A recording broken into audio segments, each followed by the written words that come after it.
Today I want to talk about something important, something that many of you might be doing without even realizing its potential harm. It's the habit of telling everyone your plans. Yes, I'm serious. Many people love to announce every single idea they have, every business plan, every dream to anyone who would listen. Some of you probably do it on social media, right? Hey guys, I'm starting a new business. Wish me luck. Or I'm planning to do this, do that. But listen carefully, my young friends. Don't tell everyone your plans. Today, I'm going to explain why. You see, when I was younger, I made the same mistake.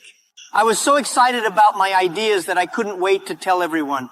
I would sit down with my friends and we'd talk for hours about what we would do. We would talk about starting companies, changing the world, and becoming billionaires. Oh, how fun it was to dream. But then I noticed something. Every time I talked about my plans, things didn't go as well as I hoped. The reason? Too many opinions. When you tell everyone your plans, what happens? Everyone starts giving you advice. Advice from people who have never done what you're trying to do. Advice from people who are scared of taking risks themselves. Advice from people who, let's be honest, sometimes don't want to see you succeed. It's like inviting 100 chefs into your kitchen to make a single dish. Too many cooks spoil the broth, my friends. Too many voices confuse your direction.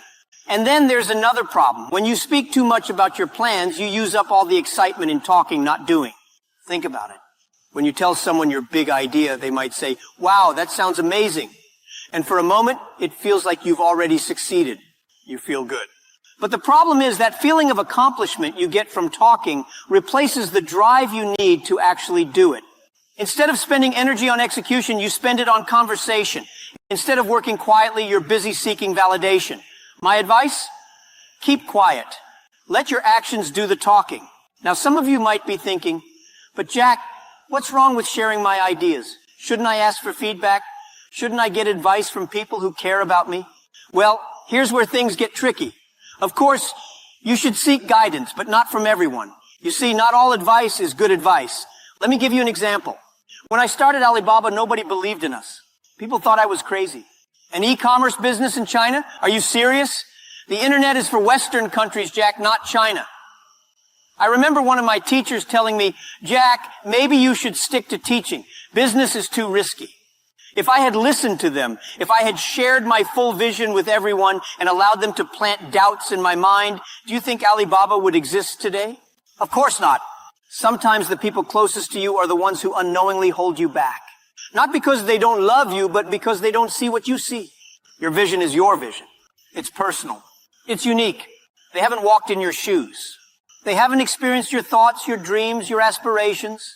So how can they truly understand what you're trying to achieve? That's why I say, don't tell everyone your plans. Not everyone is ready to hear them. Not everyone is ready to believe in you the way you believe in yourself. And most importantly, not everyone is capable of giving you the right kind of advice. It's like planting a seed.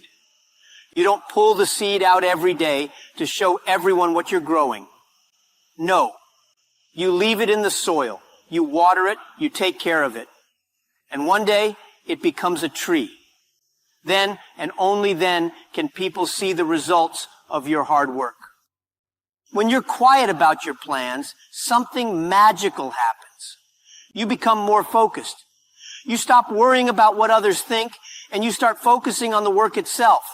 That's when real progress happens. Let me share a funny story with you. When I first started building Alibaba, there was a lot of noise. Everyone was talking about the dot-com bubble, about how e-commerce would never work in China. I remember attending business meetings and people would say, Jack, you're wasting your time. Nobody in China wants to buy things online. We prefer to go to the markets, touch the products, bargain for the price. But what did I do? Did I go around arguing with them, trying to convince them they were wrong? No. I kept my mouth shut and worked hard. I kept my vision close to my heart and focused on building something amazing.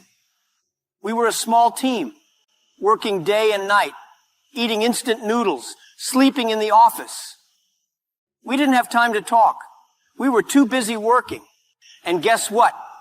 When Alibaba finally took off, everyone was shocked.